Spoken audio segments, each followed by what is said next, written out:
ချစ်တကဟိုဘလုံးကြိုက်တကဟိုဘလုံးဝါသနာပါတဟိုဘလုံးဒါမဲ့အနောက်ကိုလဲကြည့်လိုက်တဲ့အချိန်ကမိသားစုအရေးစိတ်ကိုလဲကြည့်လိုက်တော့ကိုယ့်အနာကအရေး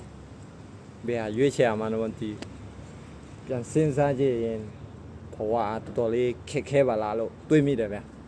ဒါမဲ့အရှုံးတော့ပေးမှာတော့မဟုတ်ပါဘူးအသက်ရှင်နေတဲ့တည်းများတော့စူးစမ်းမှာပဲဒါလူဘဝရောက်လာတဲ့ခါဒီလိုပဲကြော်မှာပဲခက်ခဲတယ်လေလွယ်ကူတယ်လေပေါ့ဗျာကိုချစ်တဲ့အရာဟိုမှာကိုအရန်ချစ်တဲ့အရာဒီကောင်ကိုချစ်လို့ကျွန်တော်မှချစ်သူရေးစားတော့မထားနိုင်ဘူးဗျသူ့ကိုချစ်လို့သူ့ကိုကြိုက်လို့ကျွန်တော်ဘဝမှာသူရှိနေလို့ကျွန်တော်ကအထီးကျမှုတွေရောပျော်ရွှင်မှုတွေရောထီးကျမှုတွေလည်းပျောက်သွားတယ်ပျော်ရွှင်မှုလည်းရရှိစေတယ်ဗျ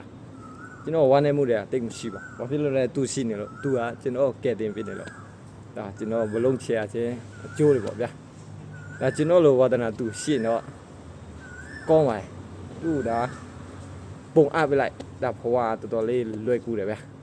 ဘာဖြစ်လို့လဲဆိုစိတ်ဖြစ်စီမှုတွေရောအကုန်လုံးသူကပြောင်းအောင်လုပ်ပြတယ်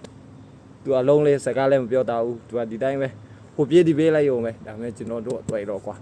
တောင်ဖို့အရန်ကြီးတဲ့အရာလေးဗျ